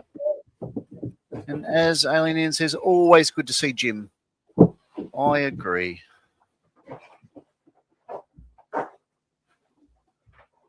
Alrighty. Now, as I say, this won't take long. These are small parts.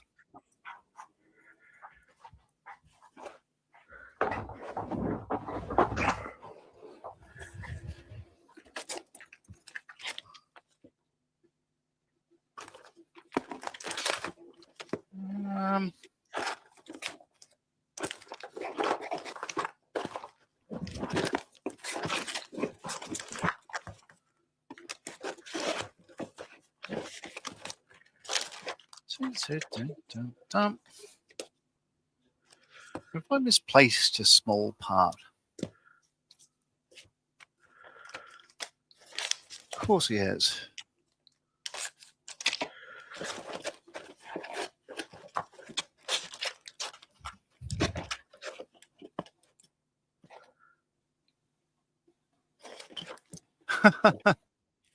PBG, do I have PPE for everyone? I'll hand it around. I can offer some condoms, but that's no, probably can't.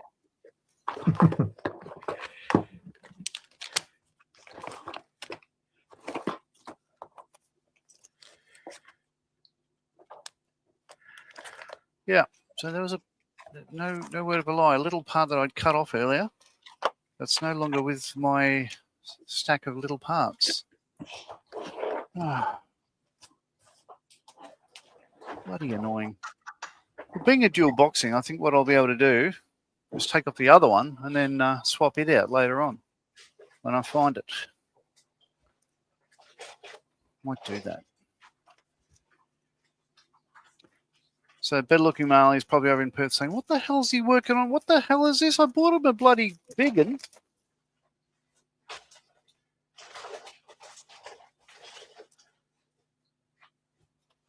Where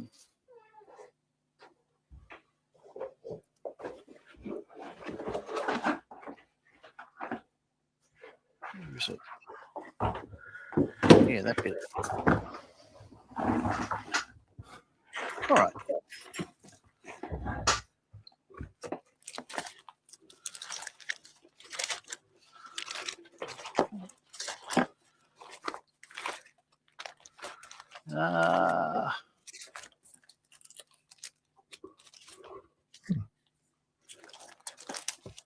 GM says, we did have photos to prove the paint was there at the start. Air temps and freezing airflow ripped the paint off in big chips. Needed to repaint after.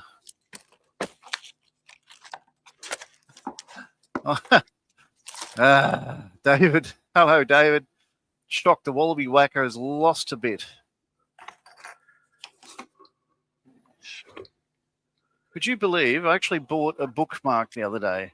I was going to send over to my friend Mikey. Let's see if I can grab it. There we go.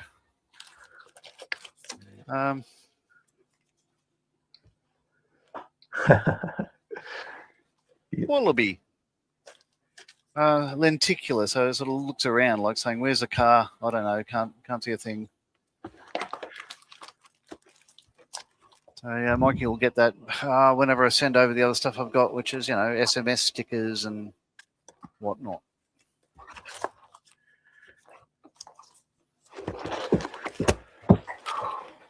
So, Paul, if you're still watching, I sent the first blog off to Hobbyco earlier today.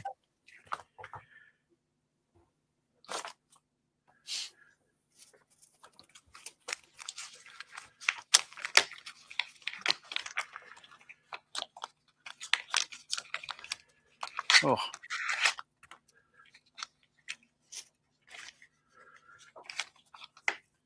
wonder where that bit went. I better look on the floor.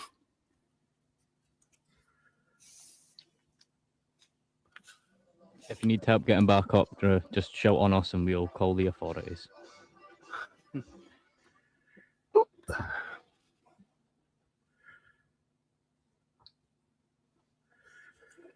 I don't know.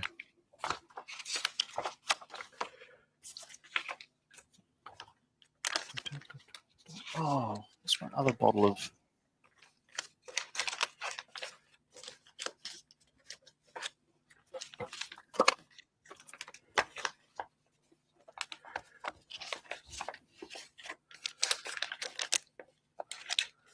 I thought I had a sheet of World War II Allied cockpit placards. Oh yeah. Well, In- who's that from? Well, I do have a sheet of them, but it's 48 scale. Here's Carl. Oh, it's reversed anyhow.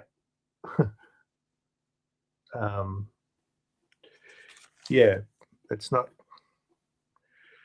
big enough for to put in this Spitfire.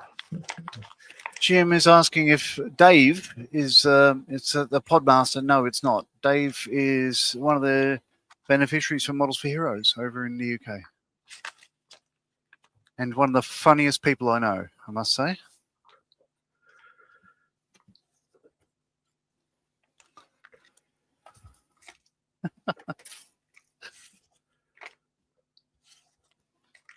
And I still giggle at the time. Like, he came on the stream one time. Well, that sounds wrong. But yeah, he turned up and his first thing he said is, hello, chaps.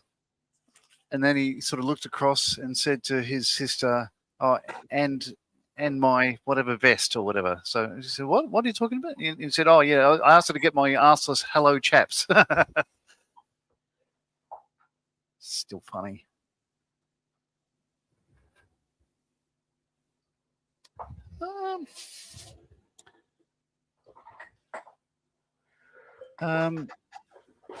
Paul has recently found out he's been left my family's farm and land in Australia. I have no idea what to do with it. Okay. Where in Australia? Big place?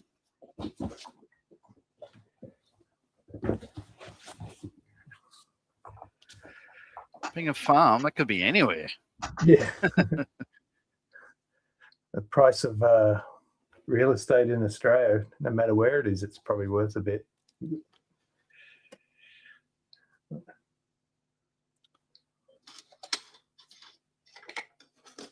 Yep, there we go. Rid of this stuff.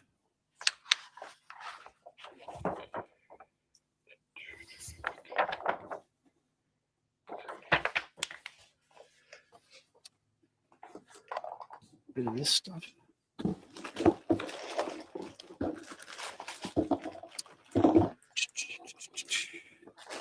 All right. Just outside Ararat. That's in Victoria, isn't it? Yeah, it's 100 k's past Ballarat on the way to Adelaide. Where, interestingly enough, my wife's family was ancestors, one of the first settlers there. And he was, I think, 8-time mayor or something stupid. This is very well liked by the community. We went to the historical centre there and said, have you heard of him? Mate, have a look at the name on the building out the front. Yeah, it was named after him.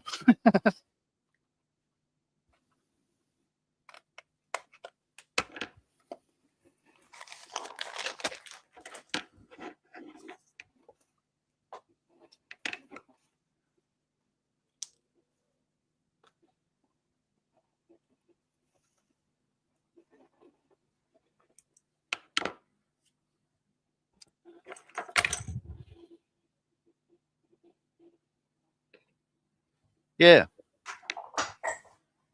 And yeah, Duke, who lives not that far away, a couple hundred k's away, is saying, you know, Ararat's near Patrick. Patrick's down, yeah, south, from what I understand, southwest Victoria. I believe. Is that right? I think you're down Hamilton. Just correct me if I'm wrong. I forget now.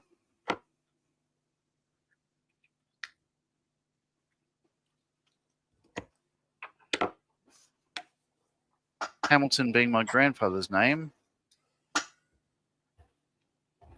and Bedlock Mulling's middle name.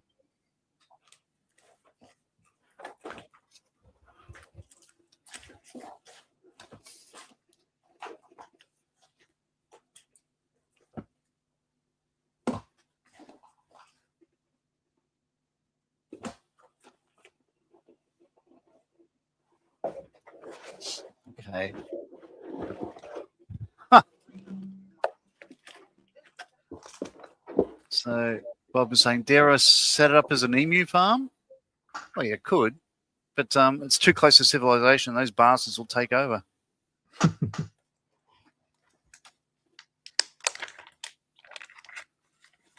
89 Ks from me in Maryborough. Okay. And Duke is saying, Bob, I had an emu farm once. It didn't work out. I think I planted them too deep. That's good.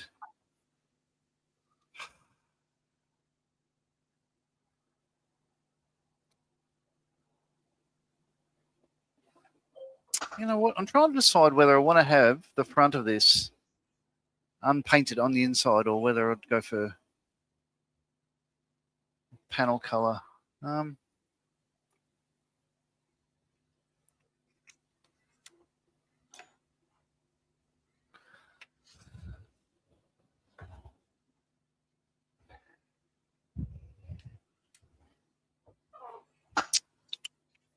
Sorry, I'm back at the desk looking up a color reference.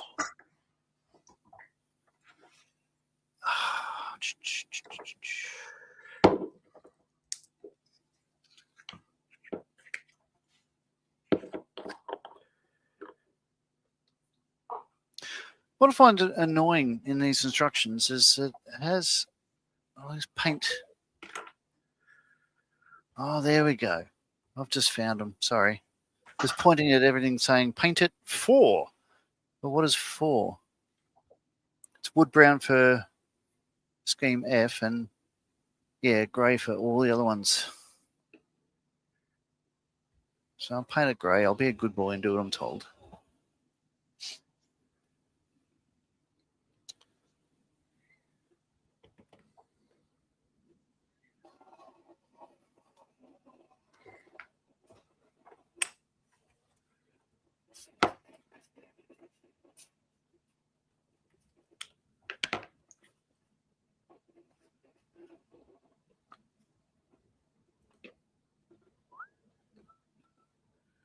All right, seat time.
Just about done here. I'll be back at the desk in a sec.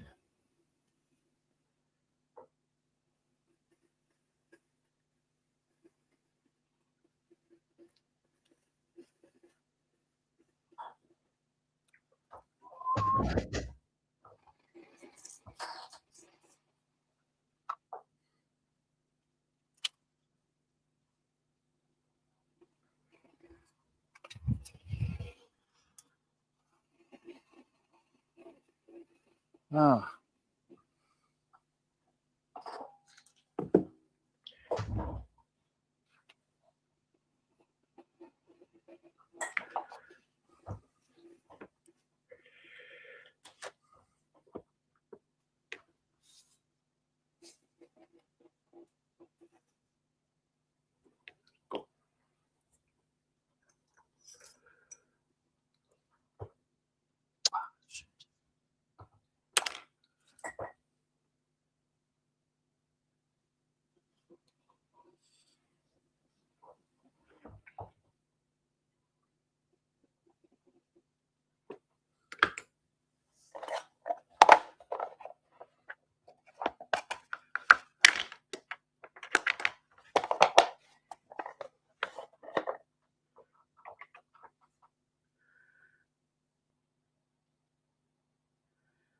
Hmm.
All right, just wash out my brush. I'll be back amongst the living.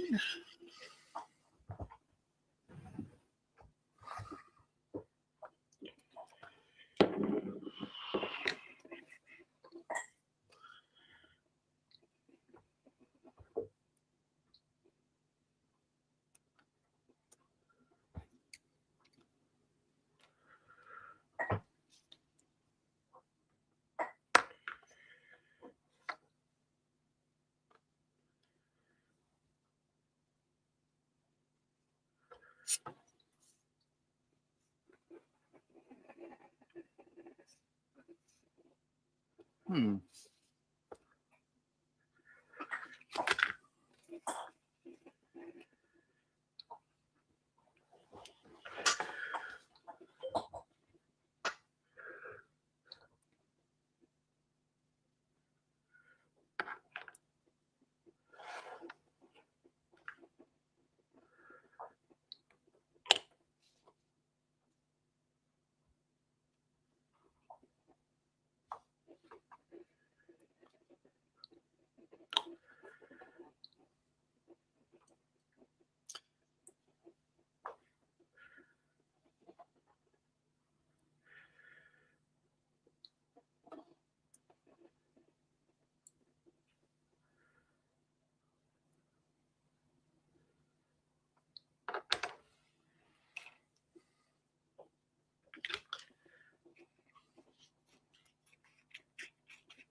Okay, that'll do. I'll leave the rest of that. I'll clean that up after the stream shuts down.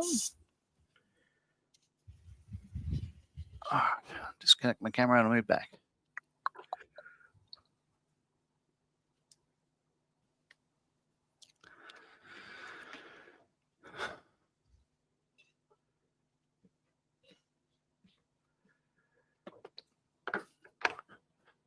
And it's just about the 2-hour mark. So, John, I saw this book on Amazon. I was wondering if you had it. Okay. So, oh, come on. Yes, I do. So is it a double book set or? No, It it's looks like single. Oh, the I tell you what. Amazon one. Well, yeah, that's the picture they have on there. Yeah. It's not yet. So let me grab it. It's inside. Yeah. I was initially upset that you can have such a big volume about Herc history in Australia. And the last quarter of century has been the J models, and the Js had been in war zones now because obviously the forever war in the Middle East dragged on longer than Vietnam and all the other ones. That the Js had spent more time deployed on warlike operations and all the other airframes, but the J didn't get a mention. But then GM pointed out that the author plans to have a second volume. Okay. I shall grab it. Just give me a moment. It was a Christmas present.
Alrighty, here we are then.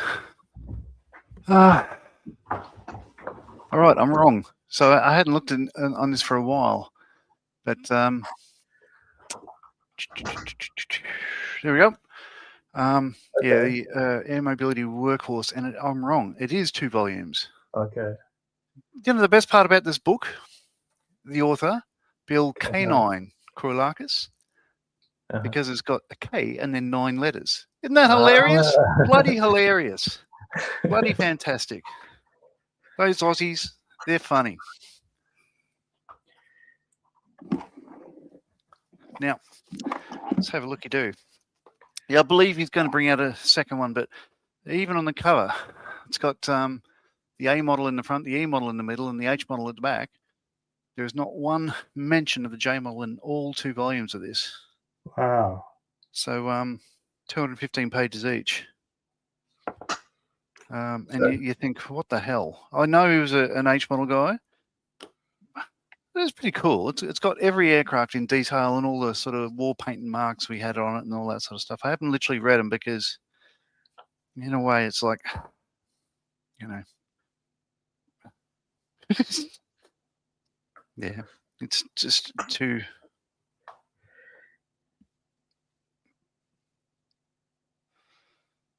Oh, that's why I don't know him. There we go. He's hailing from Toronto in Canada. Commodore Bill Kouralakis served 12 years in the Canadian Forces before joining the Australian Air Force in 1997, which is 2 years after I joined. Quickly dubbed K9. Commander-related postings included Commander Air Mobility Group, Deputy Air Commander Australia, Director of the C-27J Transition Team, Deputy Commander Northern Command, JTF, Resolute, Director of Mobility 603.4, Catalyst, that's where we were Pendanga Sesh, CO of Air Movements, AMTDU, and stuff. Retired as of 2020. So there we go. He was a navigator of 436 Squadron in Canada, 2nd Elite Squadron, 36, 37 in Richmond, 20 operations, a C-130 crew, yeah. Central America, Croatia, Bosnia, Cambodia, East Timor, Solomon Islands, Papua New Guinea, Indonesia, several other things, and 5 deployments in the Middle East. So he certainly knows his shit. Yeah. As I said, I was getting a bit shitty that how could you not mention the aircraft that completely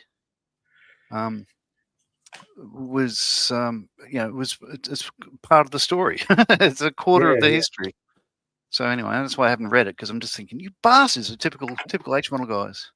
Like, they were, my view is you've got to understand that I cut my teeth. I didn't work on the A's, but I learned everything about Hercs working on the E and the H, to the point where when the J came along, I was able to transition across to it and sort of be one of the first people.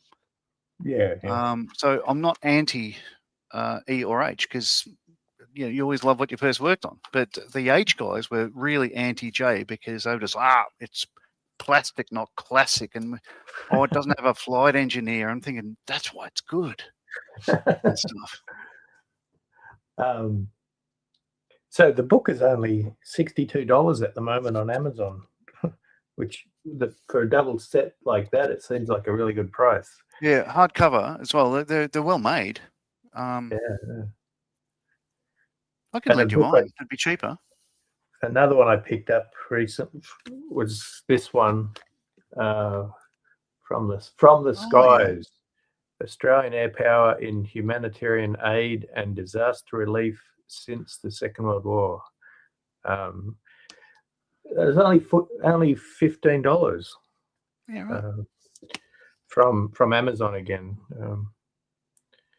Yeah, it seems like it'd be interesting.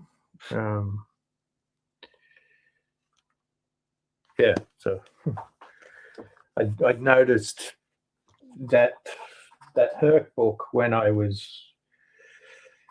looking at this one.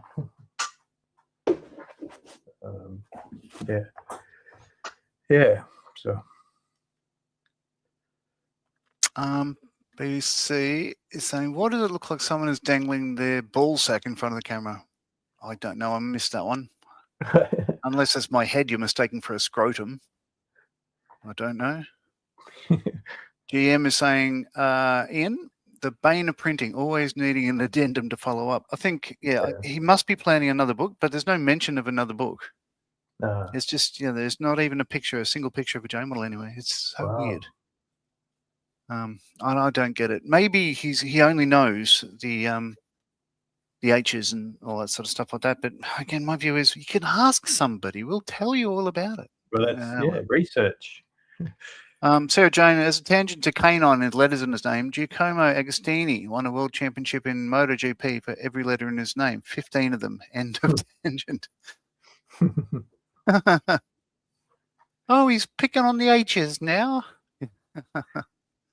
And he knew K9 when he was at AMTDU, top bloke. Air Mobility Transport Development Unit, Technical Development Unit. Basically, the people who work at how to strap shit down to a Herc floor. They do incredible stuff there. It's like, right. They literally write the book. So good on them.